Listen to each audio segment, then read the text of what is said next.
जी नाज़रीन, आप सब जानते हैं कि इस वक्त सिचुएशन हिंदुस्तान और पाकिस्तान के दरमियान टेंस होती जा रही है और उसकी वजह हिंदुस्तान खुद है। नरेंद्र मोदी जो कि अपने दौरे पे थे, सरकारी दौरे पे सऊदी अरब, वो कल ही अपना दौरा ख़त्म करते ही वापस आए और अपनी मुलाकात नहीं की उन्होंने सऊदी वलीअहद मोहम्मद बिन सलमान से। मोहम्मद बिन सलमान ने उनका स्पेशल खाना एक रखा हुआ था उनके एजाज़ में। आज के दिन मतलब 23 अप्रैल को कई एग्रीमेंट्स पे साइन होना था। उसके बाद एक जॉइंट प्रेस ब्रीफ था दोनों का। सारा प्लान कैंसिल करते हुए नरेंद्र मोदी वापस हिंदुस्तान पहुंचे, क्योंकि कल 22 अप्रैल को लगभग हिंदुस्तान के टाइम 3 और 4 के बीच में कुछ लोगों ने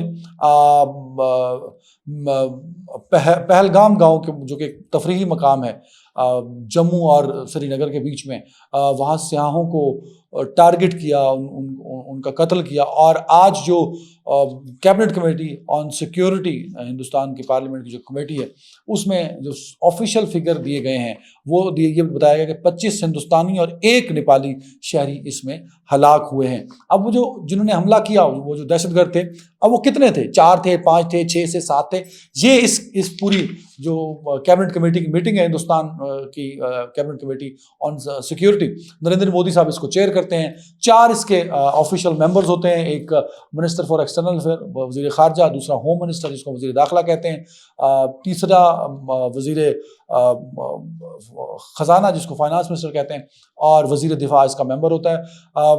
NSA नेशनल सिक्योरिटी एडवाइजर जो कि अजीत डोल है, वो जब कभी CCS की मीटिंग होती है तो उनको खास तौर पे मदऊ किया जाता है। जहां इशू, जब भी कैबिनेट कमेटी ऑन सिक्योरिटी की मीटिंग होती है तो पाकिस्तान एक अहम एजेंडा होता है।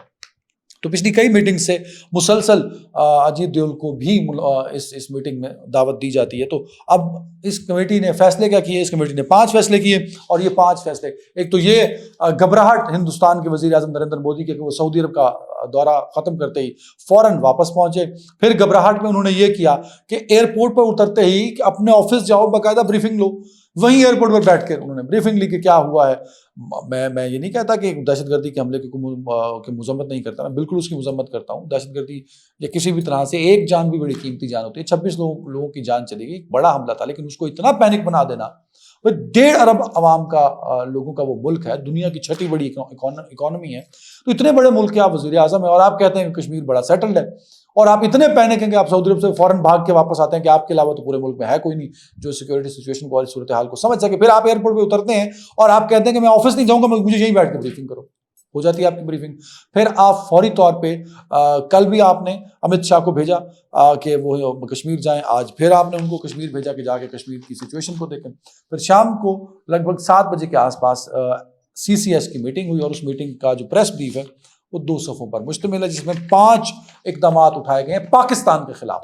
अच्छा भाई, खुदा के आपको हिदायत दे कि आप कम से कम इल्ज़ाम तो ऑफिशियल लगाओ ना, कि पाकिस्तान पे, कि हम पाकिस्तान पे इल्ज़ाम लगाते हैं कि ये दहशतगर्दी पाकिस्तान ने की है, तो आपने कोई उसके सबूत दें। बगैर सबूतों के आपने कहा कि पाकिस्तान शामिल है, और आपने 5 इकदाम उठाए हैं। वो 5 इकदाम क्या हैं जी? इंडस वाटर सिंध तास मुआहदा जो कि 1960 में हुआ था, उसको ये मनसूख कर रहे हैं, और सिंध तास मुआहदे को मनसूख करने की पावर नहीं है।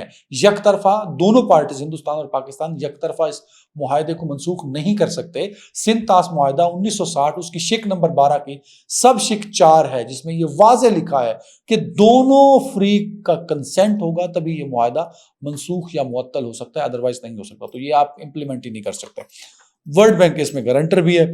फिर आपने ये कहा कि अटारी बॉर्डर, जिसको वाघा बॉर्डर कहते हैं, वो बंद कर दिया जाएगा, और जो लोग बॉर्डर पे हैं और उनके पास वैलिड वीज़ा है वो 1 मई 2025 से पहले वापस लौट जाएं। पाकिस्तानियों के पास जो वीज़ा है, जो पाकिस्तानी हिंदुस्तान में है, और उनके वीज़े मनसूख कर दिए। और आगे जो उनका वीज़े की बात थी, तीसरा पॉइंट ये था कि सार्क के तहत और दीगर वीज़े जो हैं वो मनसूख किए जा रहे हैं। जो डिफेंस स्टाफ था, जिसमें मिलिट्री अताशी होता है, नेवल अताशी और एयर एडवाइज़र पाकिस्तान के, वहाँ पे Pakistan house, Pakistan high commission में दिल्ली में है, उनको परसोना नॉन ग्राटा करार देते हुए कहा है कि वो 1 हफ्ते के अंदर अंदर हिंदुस्तान छोड़ दें, और इतलाती हैं कि अगले कुछ ही घंटों में हमारा जो डिफेंस स्टाफ है वो वापस पाकिस्तान आ जाएगा। और उसके अलावा उन्होंने कहा जो ओवरऑल स्ट्रेंथ है पाकिस्तान हाई कमीशन की वो 55 है। पाकिस्तान हाई कमीशन की दिल्ली में 55 है, हिंदुस्तान के हाई कमीशन की इस्लामाबाद में भी 55 है। तो उन्होंने कहा है कि उसको कम करके 30 कर दिया गया है, तो आप 1 मई तक ये जो है जो दीगर स्टाफ है लगभग 25 लोगों का वो हिंदुस्तान छोड़ दे। सवाल ये पैदा होता है कि इन इकदाम से हुआ क्या, खोदा बाहर निकला चुहा, इससे मुझे क्या फर्क पड़ता है। सिंध-तास मुआहदा जिसका इम्पैक्ट आता है उससे क्या होगा। सिंध-तास मुआहदे से एक तो आप अपने तौर पे वो मुआहदा मनसूख कर ही नहीं सकते, मेरे पास एक फोरम है, मैं वहां चला जाऊंगा। और अगर वो कर भी दिया, आप हड़दर्मी पे आ गए कि आप कर दे, उससे होगा क्या भाई। मानसून में बारिशें होंगी तो क्या पानी ड्रमों में, कनस्तरों में, पीपों में भर के आप रखेंगे मोदी साहब? वो ओवरफ्लो करेगा तो वो कहाँ जाएगा? वो ऑफ कोर्स वो आपके वो जो भवन टाइप है आपका जहाँ आप रहते हैं वहां तो नहीं आएगा, वो फिर हमारी तरफ आएगा। तो आप नहीं रोक सकते। ये आपने जो लॉलीपॉप दिया है, पहले पूरी कौम को आपने इसके पीछे लगाया कि ये जो दहशतगर्द आए जिन्होंने लोगों को टारगेट करके मारा, ये पाकिस्तान ने भिजवाए थे। ओ भाई, आप 75 साल की उम्र में सठिया गए हैं शायद। ये जो आपने 7 लाख फौज वहां बिठा रखी है, वो किस मकसद के लिए बिठा रखी है?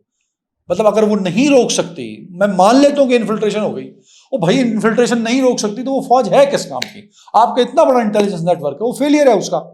तो आपने क्या अपनी कौम को ये बताया कि ये हमारा इंटेलिजेंस फेलियर है, मेरी इंटेलिजेंस इस हमले को रोकने में नाकाम रही? फिर आपने एक पैनिक फैला दिया, वो एक ट्वीट का एडवाइजरी इशू करा दिया आपने अपनी मिनिस्ट्री ऑफ सिविल एविएशन से कि ज्यादा से ज्यादा जहाज जो हैं वो श्रीनगर भेजे जाएं ताकि वो तमाम टूरिस्ट जो कश्मीर में हैं उनको वापस उनके शहरों में मुंतकिल किया जा सके। फिर वो जो वजीर आला हैं कश्मीर के, उन्होंने एक और ट्वीट कर दिया कि मुझे पता है बहुत से लोग जाना चाहते हैं, ये बड़ा खौफनाक हादसा था, तो आप वापस चले जाएं। ज्यादा से ज्यादा जहाज हमने कह दिया है मिनिस्ट्री ऑफ सिविल एविएशन को, जहाज आएंगे तो आप बाय एयर भी जा सकते हैं, बाय रोड भी हमने यकतरफा रोड कर दिया कि जो लोग यहां से जाना चाहते हैं फौरन चले जाए। इस तरह का पैनिक, और इस पैनिक में और क्या कर सकते हैं? ये तो आपने जो रानी तोप चलाई वो चला ली, इसके अलावा क्या करेंगे? बहुत सारे अब सोशल मीडिया पर ये बात चल रही है कि हिंदुस्तान पाकिस्तान पर स्ट्राइक कर देगा। तो क्या हिंदुस्तान के पास स्ट्राइक का ऑप्शन है? तो जवाब है नहीं। हिंदुस्तान बस उसी तरह का सर्जिकल स्ट्राइक का ड्रामा कर सकता है जो ड्रामा उसने पहले किया था कि अपने किसी पहाड़ के बीच में खड़े होकर कहा जी हम पाकिस्तान आ गए। वो केड़े पाकिस्तान गए हो? कुछ सानू भी तो पता लगे दिस इज द पाकिस्तान। मतलब ये तुम F6 आए हो, F7 आए हो, कि LOC थे, अगर मुजफ्फराबाद हो, कुछ जगह तो हो ना कि यार हम इस पाकिस्तान में गए। कौन से पाकिस्तान गए? फिल्म बहुत अच्छी आप बना लेते हैं, उसका तो आप हम कोई मुकाबला नहीं कर सकते। आपके ड्रामे का, आपकी फिल्म का तो वो कोई तोड़ हमारे पास नहीं है, उसमें आप बहुत आगे हमसे निकल चुके हैं, वो तो हम मानते हैं भाई, दिल से मानते भी हैं, देखते भी हैं, एहतराम भी करते हैं। अब सवाल ये उठता है मेरे दोस्त कि आपके पास क्या ड्रामाई सर्जिकल स्ट्राइक के अलावा कोई ऑप्शन है? तो बिल्कुल नहीं है। आप एक और ड्रामा कीजिए और खुल के कीजिए, उससे मुझे कोई फर्क नहीं पड़ता। और ये 5 तुझे इकदाम चुके ना, मुझे इससे कोई फर्क नहीं पड़ता। आपने अपना नुकसान किया। आप और जो बात आ रही है कि बाकायदा हमले की और एयर स्ट्राइक करने की, एयर स्ट्राइक कैपेबिलिटी इस वक्त नहीं है हिंदुस्तान के पास। बार बार लोग राफेल की बात कर रहे हैं। यस, राफेल हिंदुस्तान के पास है। राफेल 4.5 जनरेशन प्लेन है। राफेल के एवियोनिक्स F-16 के मुकाबले के हैं। Fine, everything is fine. But भाई राफेल इस वक्त इस पोजीशन में नहीं है कि वो कॉम्बैट सिचुएशन में आ सके। उस एरिया में जो इतना माउंटेनियस एरिया है, LOC सारी पहाड़ों पर मुश्तमिल है, उस एरिया में वो कॉम्बैट सिचुएशन में नहीं आ सकता। हिंदुस्तान का जो पायलट है, हिंदुस्तान का जो टावर कंट्रोल स्टाफ जो है, वो कॉम्बैट सिचुएशन में राफेल को हैंडल ही नहीं कर सकता। They have no single practice. Even जो उनके सेशन चल रहे हैं, ट्रेनिंग सेशन, वो अभी भी ऑन गोइंग है। तो वो जो राफेल जिस पे आपने अरबों डॉलर लगाए, वो राफेल इस काबिल नहीं है कि पाकिस्तान पर एयर स्ट्राइक कर सके। आपके पास ऑप्शन क्या बचता है? आपके पास ऑप्शन है रशियंस। तो रशियन प्लेन्स ले आइए, भाग भाग के ले आइए, जितने हैं ले आइए। वैसे भी आपके जहाज हर दूसरे रोज खुदकुशी करते नजर आते हैं, कोई कहीं गिर जाता है, कोई कहीं गिर जाता है। तो हमारी तरफ गिरा दीजिए। हाँ, ये है कि पाकिस्तान में गिरेगा तो हम आपके बंदों को चाय पिलाएंगे। इस दफा खास तौर पे मैं कहूंगा फौजियों को कि वो जो आप टी ब्रेक कराते हैं, इसमें छोटे समोसे, छोटे पैटीज, छोटा सैंडविच होता है, वो जरूर खिलाना है। और पाकिस्तानियों, जब भी हिंदुस्तान का जहाज गिरे, पायलट नीचे आए, प्लीज मुंह पे थप्पड़ नहीं मारना, नाक से खून निकल आता है। मेहमान की इज्जत करनी। अभिनंदन का बेचारे का नाक टेढ़ा हो गया, अब वो बेचारा सर्जरी से सीधा भी नहीं हो सकता। सो शौक पूरा कीजिए। हिंदुस्तान पाकिस्तान पर किसी भी तरह का हमला करने की जुर्रत नहीं कर सकता। कैपेबिलिटी और कैपेसिटी का मसला है। अब आ जाइए लालच पे। माशी हालात किसके? हिंदुस्तान के माशी हालात पाकिस्तान से बहुत अच्छे हैं, हमारे बस स्टेबल होते नजर आ रहे हैं। हमारी छोटी सी मार्केट है, हिंदुस्तान की अरबों डॉलर की मार्केट है। अगर हिंदुस्तान जंग में जाता है तो हिंदुस्तान को अरबों डॉलर का नुकसान होता है। और हम, मैं ये नहीं कह रहा कि हम कंगले हैं, साडा कुछ नहीं होना, साडा भी थोड़ा बहुत नुकसान होएगा, हम भी किसी नुकसान में जरूर जाएंगे। ऑफ कोर्स मार्केट क्रैश होगी और सिचुएशन खराब होगी, फाइन, लेकिन हिंदुस्तान साहब, आप 700 बिलियन डॉलर की मार्केट है, आप एक बड़ी हिंदुस्तान, दुनिया की बड़ी मार्केट, आप दुनिया की छठी बड़ी इकोनॉमी है, तो ही सारा कुछ बिगड़ जाना, मेरा तो अगे कख नहीं रहा। So I am not in the position कि आप पाकिस्तान पे हमला करेंगे और पाकिस्तान का नुकसान करेंगे, ऐसा मुमकिन नहीं है। इतलात ये हैं कि नरेंद्र मोदी साहब, जो कि ऑलरेडी बहुत पैनिक हो चुके हैं, वो कोई ना कोई मिस एडवेंचर जरूर करेंगे। तो पाकिस्तान भरपूर अंदाज से तैयार है। आज जो कैबिनेट कमेटी ऑन सिक्योरिटी पे इजलास था, उस पर जो इकदाम उठाए गए हैं, उस पर कल पाकिस्तान की नेशनल सिक्योरिटी कमेटी का इजलास है, जिस पर आज वो जो कैबिनेट कमेटी ने फैसले किए हैं उस पर रिस्पॉन्स दिया जाएगा।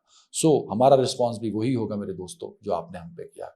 और अगर आपने किसी मिस एडवेंचर की कोशिश की तो उसी तरह जहाज भी तोड़ेंगे, नाक भी तोड़ेंगे, जिस तरह पहले तोड़ा था। अपना ख्याल रखिएगा नाज़रीन, अल्लाह हाफ़िज़।